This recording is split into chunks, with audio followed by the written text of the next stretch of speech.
很多刚接触外汇、黄金以及原油的交易者朋友，上来第一件事就是感到很迷茫。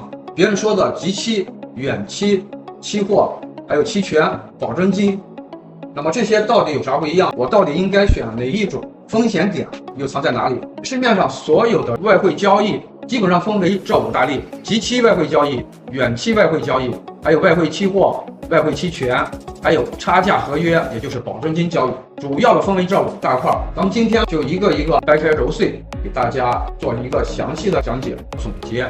那么通过这5种外汇交易方式，咱们可以总结出来，其实没有最好的交易，只有最匹配你认知和承受能力的这个交易。交易它本身没有好坏高低之分，只有匹配你的认知能力和风险承受能力的这种交易方式，对你来说才是最好的。这叫交易平衡。亏损的根源从来不是这个行情难以预判，而是选错了自己的交易工具。所以咱们一定要做什么？适配，先了解自己的性格、自己的资金大小、自己的认知能力、自己的风险承受能力，把这些问题想清楚之后，大家再从这5个交易方式里边去选一个适合自己的。